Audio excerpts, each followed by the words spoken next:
નમસ્કાર વિદ્યાર્થી મિત્રો આજે આપણે આ વિડીયોની અંદર ધોરણ 10 વિષય ગુજરાતીની સ્વઅધ્યયન પોથીનો પાઠ નંબર 3 શીલવંત સાધુને ની વાત કરવાના છીએ। તો મિત્રો અહીંયા તમારી સામે સ્વઅધ્યયન પોથીના પાઠ નંબર 3 નું સંપૂર્ણ સોલ્યુશન છે। મિત્રો આવા જ સોલ્યુશન મેળવવા માટે આપણી ચેનલને સબસ્ક્રાઇબ કરો અને આ વિડીયો તમારા મિત્રો સાથે શેર કરો। બીજું કે મિત્રો આપણી YouTube ચેનલ પર ધોરણ 10ના સ્વઅધ્યયન પોથીના દરેક વિષયના સોલ્યુશન કરેલા છે, જે તમને મારી YouTube ચેનલના પ્લેલિસ્ટમાંથી મળી જશે। તો મિત્રો શરૂ કરીએ ધોરણ 10 વિષય ગુજરાતીની સ્વઅધ્યયન પોથીનો પાઠ નંબર 3 શીલવંત સાધુને। તો અહીંયા પરિચય આપો છે લેખક ને સર્જકનો, બરાબર। ત્યાર પછી અહીંયા સીધો વિભાગ બી શરૂ થાય છે। એમાં પહેલું છે અ, નીચેના જોડકા યોગ્ય રીતે જોડીને ફરીથી લખો। એમાં ગંગા સતી તેની સામે આવશે ક શીલવંત સાધુને, અને પાનબાઈ તો એની સામે આવશે અ ગંગા સતીના શિષ્ય। ત્યાર પછી નીચે આપેલા વિકલ્પમાંથી યોગ્ય વિકલ્પ પસંદ કરી ખાલી જગ્યા પૂરો। તો પહેલી ખાલી જગ્યામાં આવશે ચારિત્રવાન સાધુ, બીજી ખાલી જગ્યામાં આવશે 52, ત્રીજી ખાલી જગ્યામાં આવશે 24 અને ચોથી ખાલી જગ્યામાં આવશે એકરૂપતા, એટલે કે ત્રીજી ખાલી જગ્યામાં સાધુ, ચોથીમાં 52, પાંચમીમાં 24 અને છઠ્ઠીમાં એકરૂપતા। ત્યાર પછી આગળ વધીએ તો પ્રશ્ન ક, નીચે આપેલા પ્રશ્નના એક વાક્યમાં ઉત્તર લખો। એમાં સાતમું શીલવંત સાધુને કાવ્યનો સાહિત્યનો પ્રકાર જણાવો। શીલવંત સાધુને કાવ્યનો સાહિત્યનો પ્રકાર ભજન છે। ત્યાર પછી આઠમું શીલવંત સાધુને કાવ્ય ગંગા સતીના કયા સંગ્રહમાંથી લેવામાં આવ્યું છે। શીલવંત સાધુને કાવ્ય ગંગા સતીની ભજન ગંગા સંગ્રહમાંથી લેવામાં આવ્યું છે। નવમું ગંગા સતી કેવા સાધુને વારંવાર નમવાનું કહે છે। ગંગા સતી શીલવંત સાધુને વારંવાર નમવાનું કહે છે। 10મું જેના બદલે નહીં વર્તમાન રે આ પંક્તિ વર્તમાન શબ્દનો અર્થ કરશો। જેના બદલે નહીં વર્તમાન રે આ પંક્તિમાં વર્તમાન શબ્દનો અર્થ વર્તન વ્યવહાર થાય છે। 11મું ગંગા સતીનું પૂરું નામ જણાવો। ગંગા સતીનું પૂરું નામ ગંગાબા કળ હંસક ગોહિલ છે। ત્યાર પછી 12મું શીલવંત સાધુને હંમેશા શાનો વેપાર કરે છે। શીલવંત સાધુ હંમેશા ભજનનો વેપાર કરે છે। ત્યાર પછી ડ, નીચે આપેલા પ્રશ્નોના 3-4 વાક્યમાં ઉત્તર લખો। 13મું જેને શત્રુને મિત્ર એકેય નહીં ઉર્મા, જેને પરમાત્મામાં પ્રીત રે કાવ્ય પંક્તિની સમજૂતી આપો। ઉપરોક્ત પંક્તિમાં કહેવામાં આવ્યું છે કે શીલવંત સાધુ શત્રુ અને મિત્ર સાથે સમભાવ રાખી સરળ વ્યવહાર રાખે છે। તેને શત્રુ પ્રત્યે ધિક્કાર નથી હોતો, એ રીતે મિત્ર સાથે મમત્વ હોતું નથી।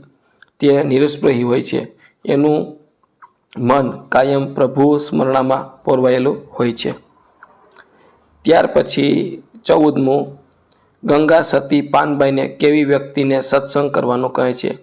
જે સત્સંગના મન, વચન અને વાણીમાં એકરૂપતા હોય છે, જે આઠે પ્રહર દિવ્ય આનંદમાં રહેતો હોય અને જે પરમાત્માના ધ્યાનમાં લીન હોય, જેનું જીવન નિર્મોહી હોય અને ભજનમાં વ્યસ્ત રહેતા હોય, એવી વ્યક્તિની સંગત કરવાનું ગંગા સતી પાનબાઈ કહે છે। ત્યાર પછી 15મું શીલવંત સાધુને કાવ્યની કવયત્રી કોને વારંવાર નમવાનું કહે છે, શા માટે। શીલવંત સાધુને કાવ્યમાં આદર્શ સંતના તમામ ગુણો કહ્યા છે। એના ચિત્ત વૃત્તિ પરમાત્માની લીન હોય છે। ગમે તેવી પરિસ્થિતિમાં પણ એના વર્તન વ્યવહારમાં કોઈ ફરક પડતો નથી। આવા સંત પર પરમાત્માની કૃપા વરસે છે। આથી કવયત્રી શીલવંત સાધુને વારંવાર નમવાનું કહે છે। ત્યાર પછી 16મું તમે કેવી વ્યક્તિની મિત્રતા કરશો, શા માટે। હું સજ્જન વ્યક્તિની મિત્રતા કરીશ, તેમજ જે વ્યક્તિના વર્તન અને વ્યવહાર સરખા હોય તેવા વ્યક્તિની મિત્રતા હું કરીશ। સારા મિત્રોને સંગ કરવાથી આપણામાં સુટેવોનું ઘડતર થાય છે। ત્યાર પછી ઈ, નીચે આપેલા પ્રશ્નના 10-12 વાક્યમાં ઉત્તર લખો। 17મું શીલવંત સાધુને કાવ્યના આધારે આદર્શ સાધુની વિશેષતાઓ વર્ણવો। શીલવંત સાધુને કાવ્યમાં ગંગા સતીએ શીલવંત સાધુની વિશેષતાઓ આ મુજબ વર્ણવી છે। આવા સાધુ ચારિત્ર્યવાળા હોય છે। તેઓ હંમેશા નિર્મળ અને પવિત્ર હોય છે। આથી જ પરમાત્માની કૃપા એના પર વરસે છે. એમનું લક્ષ્ય કેવળ પરમાર્થનું હોય છે. એમને કેવળ પરમાત્મા વચનોમાં જ વિશ્વાસ હોય છે. એમના મન, વચન અને વાણીમાં એકરૂપતા જોવા મળે છે. તેઓ આઠે પહોર દિવ્ય આનંદમાં રહે છે. એ મોહમાયાથી પર હોય છે. આમ ગંગા સતી પાનબાઈને આવા શીલવંત સાધુનો સત્સંગ કરવાની સંસાર તરી જવાય છે એવો ઉપદેશ આપી સાચા સંતને લક્ષણો જણાવે છે. 18મું, વિકલ્પમાંથી સાચો વિકલ્પ પસંદ કરીને લખો. એમાં નીચેના શબ્દોની સાચી જોડણી લખો. વૃત્તિ તો અહીંયા સાચી છે. ત્યાર પછી સંધિ છોડવાની છે.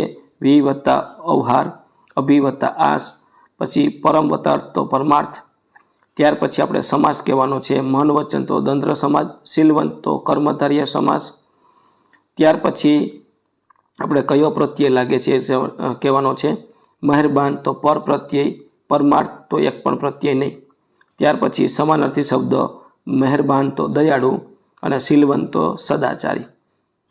ત્યાર પછી 23મું, નીચે આપેલા વિકલ્પમાંથી સંજ્ઞાનો સાચો પ્રકાર શોધીને લખો. પાનબાઈ તો વ્યક્તિવાચક સંજ્ઞા, વિશ્વાસ તો ભાવવાચક સંજ્ઞા. ત્યાર પછી રૂઢિપ્રયોગ છે. આઠે પહોર આનંદમાં રહેવું, હંમેશા પ્રસન્ન રહેવું. ભાવ પાર ઉતરવું તો સંસાર પાર ઉતરવું. ત્યાર પછી 25મું છે. નીચેના શબ્દ સમૂહ માટે એક શબ્દ આપો. 3 કલાકનો સમય તો પહોર, પારકાના હિત માટે કામ કરવું તે પરમાર્થ.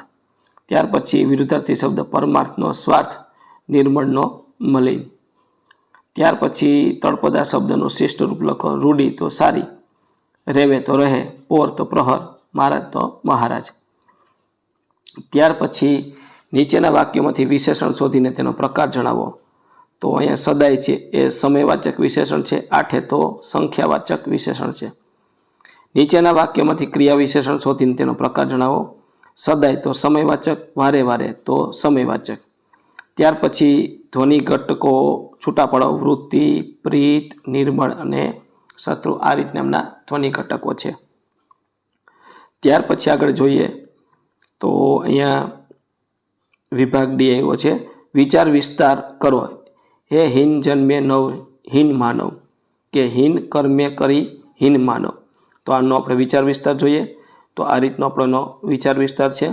કોઈ પણ માણસ માત્ર પોતે હીન એટલે નબળું કે અયોગ્ય બની જન્મતો નથી. દરેક માનવ બાળકને સમાન ક્ષમતાઓ અને સંભાવના સાથે જન્મે છે.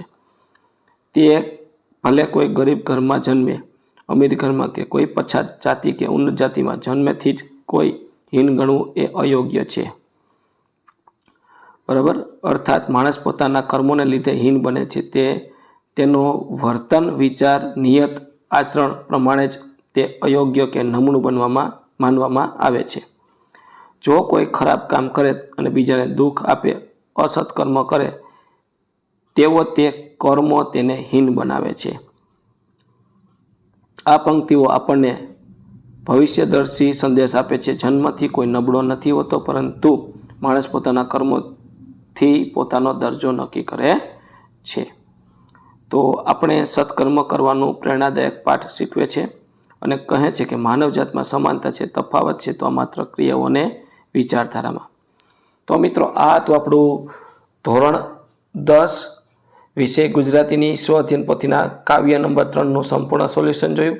મિત્રો, આવા જ સોલ્યુશન મેળવવા માટે આપણી ચેનલને સબસ્ક્રાઈબ કરો અને આ વિડીયો તમારા મિત્રો સાથે શેર કરો.